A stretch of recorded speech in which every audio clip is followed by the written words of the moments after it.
వాల్మీకి మహర్షి కృత శ్రీమద్ రామాయణం ఆచార్య పుల్లెల శ్రీరామచంద్రుడి గారి బాలానందిని వ్యాఖ్య 166వ భాగం 8/4/26 సుందరకాండలో 27వ సర్గ సప్తవింశః సర్గ ఇత్యుక్తాః సీతయా ఘోరం రాక్షస్యః క్రోధమూర్ఛితాః కాశ్చిజ్జగ్ముస్తాఖ్యాతుం రావణస్య దురాత్మః.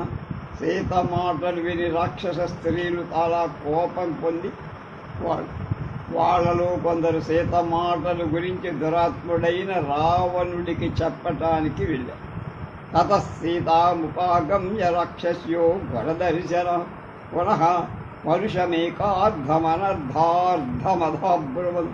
చూడటానికి భయంకరంగా ఉండే రాక్షస స్త్రీలు సీతను దగ్గరకు వచ్చి మళ్ళా ఇదివరకు చెప్పిన విషయాలే మళ్ళా అంటూ బాధిస్తూ మాటలతో అనర్థకాలైన పరుషవాక్యాలు పలికారు.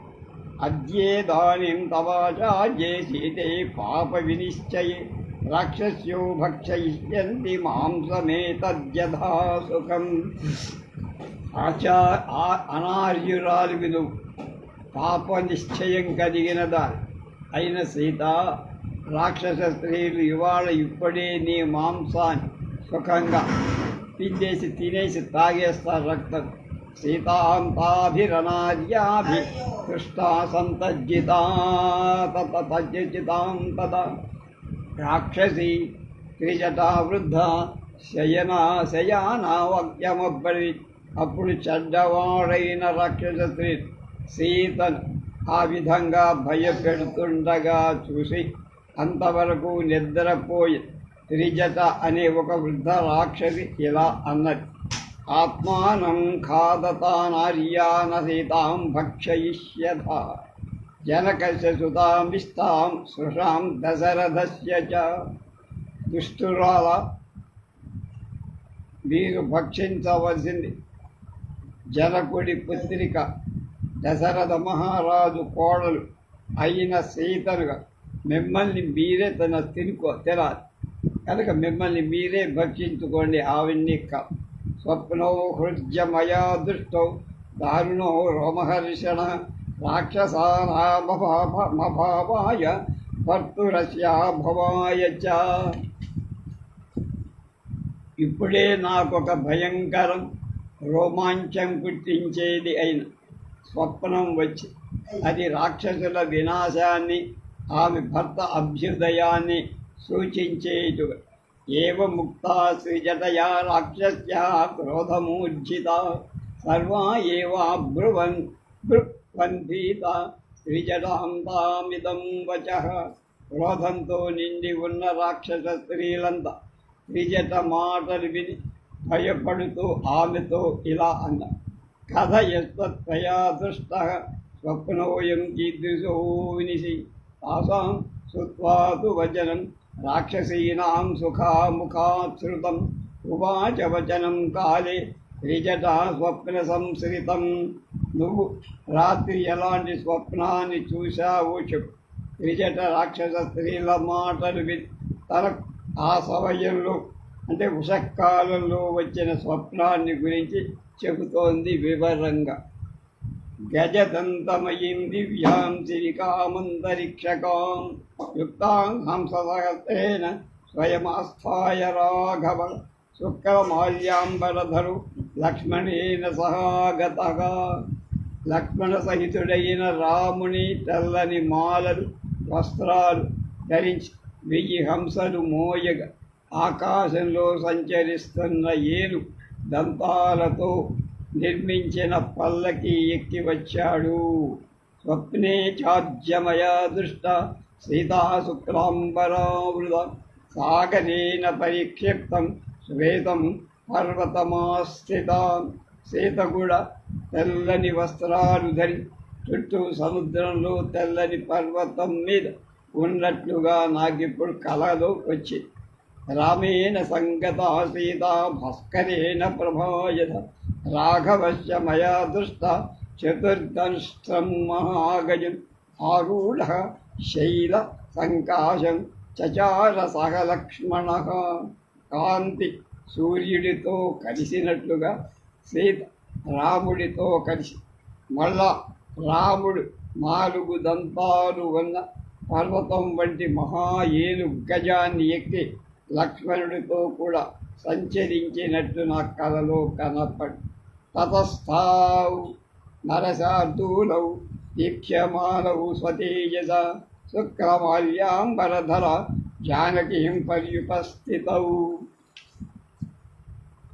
తర్వాత నరశ్రేష్ఠుడైన రామలక్ష్మణుడు తమ కాంతితో ప్రకాశిస్తూ తెల్లని మాలలను వస్త్రాలను ధరించి జానకి దగ్గరగా వచ్చినట్టుగా నాకు కనపడి, తతస్తస్య నగస్యాగ్రే యాకాశస్తస్య చందంతినః భద్రా పరిగృహీతస్య జానకి స్కంధమాసిత. తర్వాత జానకి పర్వతాగ్రంలో ఆకాశంలో ఉన్న ఆ ఏనుగు రాముడు నిలపగా దాని మూపి పైన ఎక్కింది సీతాదేవి. భర్తురంగాత్ సముత్సత్య తతః కమలలోచన చంద్రమార్యౌ మయా దృష్ట పాణిని పరిమార్జతి. ఆ తర్వాత కమలాల వంటి నేత్రాలు గలసి భర్త అంకం నుండి పైకి లేచి చేతిలో సుందర సూర్యులను ఈదుతున్నట్టుగా పుడుస్తున్నట్టుగా నాకు కనపడి, తతస్థాభ్యాం కుమారాభ్యాం ఆస్థితః స గజోత్తమః సీతయా చ విశాలాక్ష్యా లంకయా ఉపరి స్థితః. ఆ తర్వాత రామలక్ష్మణుడు విశాలాక్షి అయిన సీత ఎక్కి ఉన్న ఆ మహాగజం లంక పైభాగంలో నిలబడింది. పాండురర్షభ యుక్తేన రథేనాస్తయుజాత్వయం అహోపజాతః కాకుత్సః సీతయా సగ భార్య. రాముడు భార్య అయిన సీతతో తెల్లని 8 వృషభాలు ఎద్దులు కట్టినటువంటి రథంలో అక్కడికి స్వయంగా వచ్చి పాండురర్షభయుక్తేన అని చెప్పి అష్టయుజ అని మళ్ళా అంటలో సమన్వయం సరిగ్గా లేదంటున్నారు పుల్లెలవారు. ప్రాచ్యపాఠంలో పాండురర్షభయుక్తేన రథేనాశ్వయుజాద్వయం అని ఉంది. దానికి రాముడు తెల్లని వృషభం కట్టిన రథంపై ఒక మాటు, అశ్వాలు కట్టిన రథంపై ఒక్క మాటు కనపడ్డాడని అర్థం బాగా ఉన్నారు. లక్ష్మణేన సహ భ్రాత్ర సీతయా సహ వీర్యవాన్ ఆరుహ్య పుష్పకం దివ్యం విమానం సూర్య సన్నిభం ఉత్తరాం దిశమాలోక్య జగామ పురుషోత్తమ. కనుక పరాక్రమవంతుడు పురుష శ్రేష్ఠుడు అయిన రాముడు సోదరుడైన లక్ష్మణుడితో సీతతో కలిసి సూర్యుడిలా ప్రకాశిస్తున్న దివ్యమైన పుష్పక విమానం ఎక్కి ఉత్తర దిక్కు వైపుకు వెళ్ళాం. ఏవం స్వప్నే మయా దృష్టో రామో విష్ణు పరాక్రమ లక్ష్మణేన సహ భ్రాత్ర సీతయా సహ రాఘవ. విష్ణువుతో సమానమైన పరాక్రమం గల రాముడు, అతని సోదరుడైన లక్ష్మణుడు సీత నేను ఈ విధంగా కల్లో చూశా. నహి రామో మహాతేజ శక్యో జేతుం సురాసురై రాక్షసైర్వాపి చాన్యైర్వాహ కర్మ స్వర్గ పాప జనైరివా. పాపాత్ముడు స్వర్గంలో ఏ విధంగా జయింపలేరు స్వర్గాన్ని, అదేవిధంగా దేవతలు కానీ రాక్షసులు కానీ సురలు అసురులు కానీ ఇతరులు కానీ మహాతేజశాలి అయిన రాముణ్ణి జయించలేరు. రావణస్య మయా దృష్ట క్షితౌ తైల సమూక్షిత రాక్ష రక్తవాసా పిబన్ మత్తః కరవీరకృత స్వజ. రావణుడు ఎలా ఉన్నాడంటావా? ఎర్రటి బట్టలు, ఎర్రటి కరవీర పుష్పాల మాలలు ధరి శరీరాన్ని వంత తైలం నూనె రాసుకొని తైలం తాగుతూ నూనె తాగుతూ మత్తుడై నేలపై పడి ఉన్నట్టు కనపడ్డాడు. విమానాత్ పుష్యకాదస్య రావణः పతితో భువి పుష్యమాణ స్త్రియా దృష్టో ముండః కృష్ణాంబరః పునః.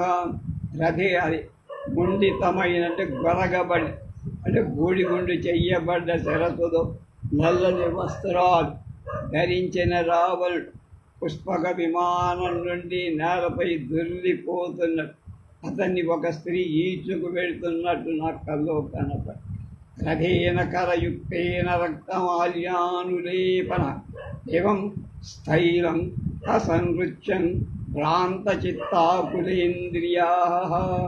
రావణుడు ఎర్రని మాలలు ధరి ఎర్రని మైపూత పూసుకొని నూనె తాగుతూ భ్రాంతి చెందిన చిత్తంతో వ్యాకులాలైన ఇంద్రియాలతో నవ్వుతూ నృత్యం చేస్తూ గాడిదలు కట్టిన రథం ఎక్కి వెళ్ళి గర్భభేన యయౌ శీఘ్రం దక్షిణాం దిశమాస్థితః పునరేవ మయా దృష్టౌ రావణో రక్షసేశ్వరः పతితో వాగ్భిరా భూమౌ గర్భభయ మోహిత. రావణుడు గాడిద దక్షిణ దిశకు వైపు అంటే యమలోకాలు వెళ్ళిపోయి రాక్షసరాజైన రావణుడు భయంతో దిక్కుతోల గాడిద మీదను తల క్రిందుగా నేలపై పడినట్టు మడి నా కల్లో కనిపించి సహపోత్థాయ సంభ్రాంతో భయార్తో మద విహ్వల ఉన్మత్త ఇవ జిగ్వాస దుర్వాక్యం ప్రలపన్ బహు దుర్గంధం దుస్సహం ఘోరం తిమిరం నరకోపమం మలపంకం ప్రవిశ్యాసు మగ్నస్తస్త్ర స రావణః. రావణుడు వెంటనే లేచి కంగారు పడు భయం చేత పీడితుడై మదం చేత వ్యాకులుడై దిగంబరుడై పిచ్చివాడిలా ఏమేమో చాలా చెడ్డ మాటలు పలు సహింపరాని దుర్గంధంతో భయంకరమై అంధకార బంధురమై వంటి మలపంకాన్ని ప్రవేశించి దానిలో మునిగిపోయి అంటే అంతా పేడతారు. కంఠే బద్ధ్వా దశగ్రీవం ప్రమదారక్తవాసిని కాళీ కర్దమలిప్తాంగి దిశం యాం ప్రకర్షతి. ఎర్రని వస్త్రాలు ధరి శరీరమంతా బురద పూసుకొని ఒక నల్లటి స్త్రీ రావణుడి మెడకు తాడు కట్టి దక్షిణ దిశ వైపు లాక్కెడుతాం. ఏవం తత్ర మయా దృష్ట కుంభకర్ణో నిశాచర రావణస్య సుతాస్తర్వే దృష్టాస్తైల సముక్షిత. నిశాచరుడైన కుంభకర్ణుడు కూడా నాకు కలలో అలాగే కనపడ్డాడు. రావణుడి కుమారులంతా ఒళ్ళంతా నూనె పూసుకొని వరాహేన దశగ్రీవ సింసుమారేణ చేంద్రయిత్ కృష్ణేన కుంభకర్ణశ్చ ప్రయాత దక్షిణాం దిశం. వరాహం ఎక్కి అంటే పందినెక్కి రావణుడు, మొసలినెక్కి ఇంద్రజిత్, ఒంటెనెక్కి కుంభకర్ణుడు దక్షిణ దిక్కుకే వెళ్ళాడు. ఏకస్తత్ర మయా దృష్ట శ్వేతఛత్రో విభీషణ శుక్లమాల్యాంబరధర శుక్లగంధానులేపన.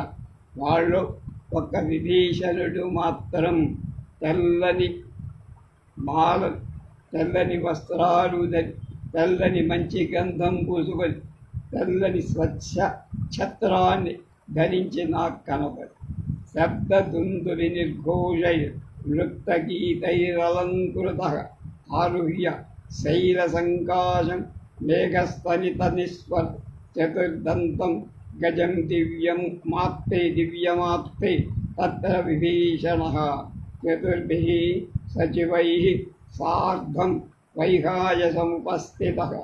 విభీషణుడు దుందుభిధ్వనుల నృత్యాలు గీతాలు మొదలైనవి చుట్టూ తిరుగుతుండగా ఉరుము వంటి ధ్వని గల పర్వతం వంటి 4 దంతాల ఏనుగు నలుగురు మంత్రులతో కలిసి ఆకాశ వీధిలో నాకు కనపడ్డాడు.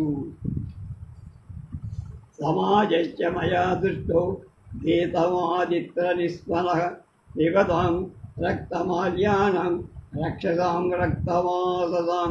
రాక్షసులంతా గుమికోటి నూనె తాగుతూ ఎర్రని మాలలు వస్త్రాలు ధరి వాద్యాలు వాయిస్తూ పాటలు పాడుతూ ఉన్నట్టు నేను కలగన్నా. లంకాచేయం పురీ రమ్య సమాజిరథ కుంజర సాగరే పతితా దృష్ట భగ్న గోపుర తోరణ. రమ్యమైన ఈ లంకా పట్టణంలోని గోపురాలు ముఖద్వారాలు భగ్నమైపోయినట్లుగా అశ్వాలతో గజాలతో సహ ఈ లంక సముద్రంలో మునిగిపోయినట్టు కలవచ్చు.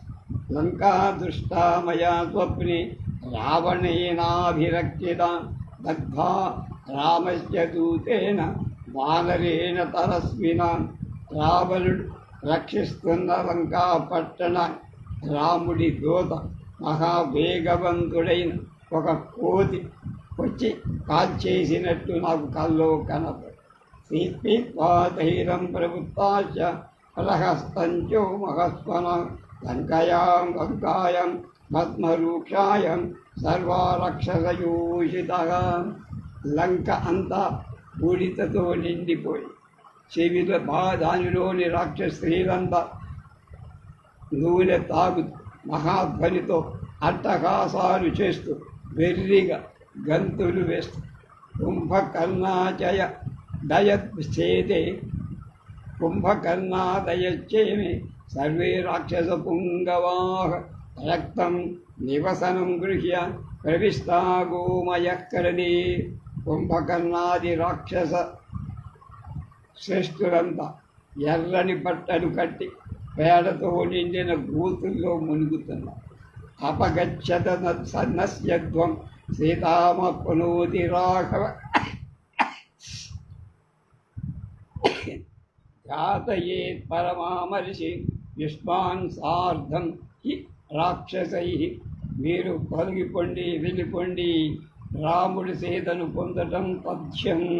అతడు తన భార్యను పీడించాలనే కోపంతో రాక్షసులతో పాటు మిమ్మల్ని కూడా చంపేస్తాడు. ప్రియాం బహుమతాం భార్యాం వనవాసమనుప్రతాం భర్చితాం తజ్జితాం వాపి నాను మంసతి రాఘవ. కనుక సీతారాముడు అతి ప్రియురాలు సీతకి బహుమాన పాత్రురాలు అయిన భార్య అతనిని అవమానించి అనుసరించి వనవాసానికి వచ్చింది వ్రతంగా. అలాంటి సాధ్వి, అలాంటి భార్య ఎవరైనా భయపెట్టిన దూషించిన రాముడు సహించ. కదలం క్రూరవాక్యైశ్చ శాంతమేవాభిధీయతాం అభియాచామ వైదేహి మే తద్ధి మమ రోచతే. అంచేత సీతతో పరుషవాక్యాలు పలకవద్దు, ఆమెనే అనద్దనదు. మంచి మాటలే మాట్లాడండి, మీ బతుకు బాగుండాలంటే బస్టాండ్ అవుతుంది. సీతను బతిమాలుకున్న నాకు ఇదే ఇష్టం అన్నది. యస్యామే విధం విధస్వప్నం దుఃఖితాయాం ప్రదృశ్యతే సా దుఃఖై విచిధైర్ముక్త ప్రియం ప్రాప్నోత్య మత్తముత్తమం. ఎవరైనా స్త్రీ కష్టాల్లో ఉంటే ఈ విధమైన స్వప్నం వస్తే ఆమె సర్వ దుఃఖాల నుండి విముక్తురాలై అత్యుత్తమమైన ప్రియాన్ని మంచిని పొందుతుంది. పచ్చితావపి యాధద్వయాచధ్వం రాక్షస్య కిం విచక్షయ రాఘవాద్ధి భయం ఘోరం రాక్షసానాముపస్థితం. రాక్షస స్త్రీలారా, ఇంకా ఏమైమూ చెప్పినా ప్రయోజనం లేదు, బుద్ధి మార్చుకొని. ఇంతవరకు ఆమెను భయపెట్టాం, ఇప్పుడు ఇంకా ఆమెను బతిమాలుకుంటేనే మన ప్రాణాలు నిలుస్తాయి. రాక్షసుల రాముడి నుండి గొప్ప ఆపద ఏర్పడింది. ప్రణిపాత ప్రసన్నాది మైథిలీయనగా ఆత్మజ అలమేజ పరిత్రాదం రాక్షస్యో మగధో భయాత్. రాక్షస స్త్రీలారా, జనకాత్మజ అయిన సీత నమస్కరించి అనుగ్రహింపచేసుకుంటే ఆమె మనలను మహాభయం నుండి రక్షిస్తుంది. అభివాస్యా విశాలాక్ష న కించిదుపలక్ష్యయే విరూపమపి రాంగేషు సుసూక్ష్మమిలక్షణాం విశాలాక్ష్యై సీత. ఈ అవయవాలను అంతం లేని దుఃఖాన్ని సూచించే శబ్ద లక్షణ అతి సూక్ష్మమైంది కూడా ఏది నాకు కనపడలేదు. విరుద్ధం గుణసంగేషు సుసూక్ష్మమపి లక్షణం అనే ప్రాచ్య పాఠమే బాగుందంటున్నారు. మంచి గుణాలు ఉండటానికి విరుద్ధమైన అవలక్షణమేమి నాకు కనపడ్డాయి. దీని మొదటిచ్చిన పాఠంలో 2 అభిశబ్దాలుండడం చేత వినురూపము సూక్ష్మము సాముద్రిక లక్షణం కూడా నేను చూడటం లేదు అని వ్యాఖ్యాతలు వ్యాఖ్యాని. ఇక ఒక అభిశబ్దాన్ని కించిత్తుతో కలిపి మేము వేరొక విధంగా వ్యాఖ్యానించాం. ఛాయా వైగుణ్యమత్తంతు శంకే దుఃఖముపస్థితం అదుఃఖార్హాం ఇమాం దేవీం వైహాయస సముస్థితాం.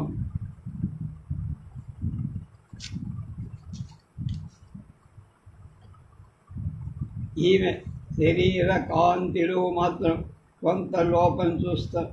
అందుచేతనే విమానం ఎక్కిన ఈ దుఃఖాన్ని అనుభవించకూడని సీతకు దుఃఖం కలిగిందని అనుకుంటుంది. ఈ శ్లోకం ఏం కూడా సంతృప్తిగా లేదట పుల్లెలవ.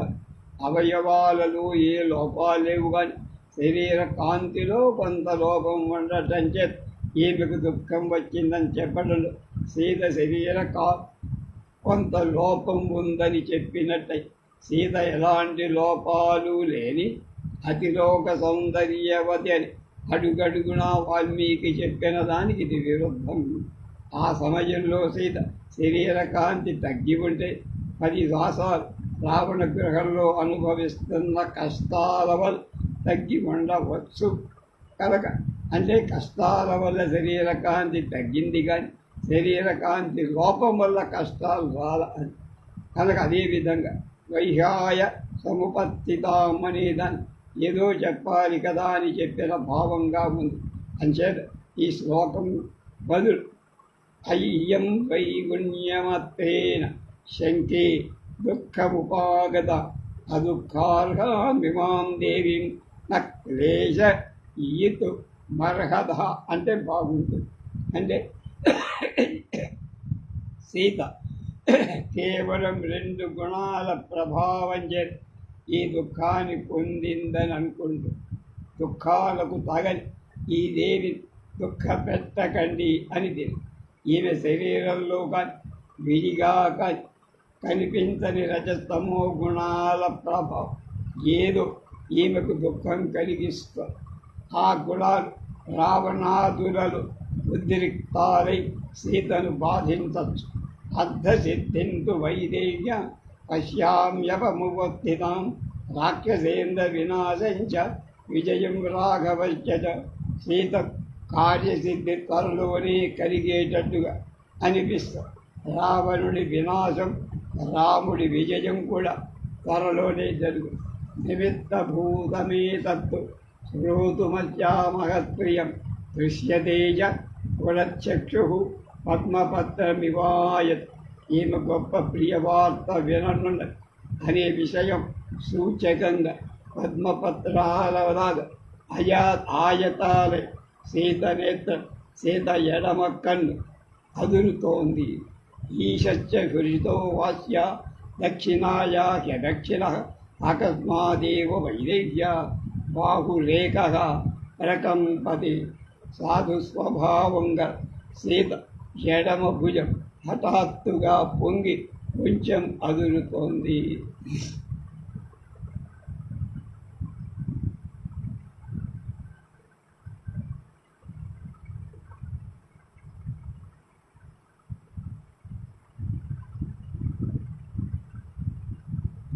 ఆడవాళ్ళకి ఎడమ భుజం అదిరితే మంచిది.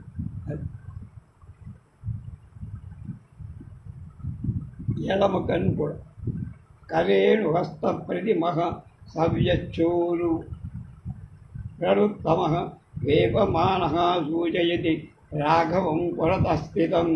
ఏనుగు తొండంతో సమానం శ్రేష్టం అయిన సీత ఎడమ తొడ అదురుతో రాముడు దగ్గరలోనే ఉన్నాడు అని సూచన అది. పక్షీ శాఖా నిలయం ప్రవిష్టః పునః పునశ్చోత్తమ సాంత్యవాది సుస్వాగతం నాచముదీరయానః పునః పునశ్చోదయతీవ పృష్టః ఇత్యాశే శ్రీమద్ రామాయణే ఆదికావ్యే సుందరకాండే 27వ సర్గః.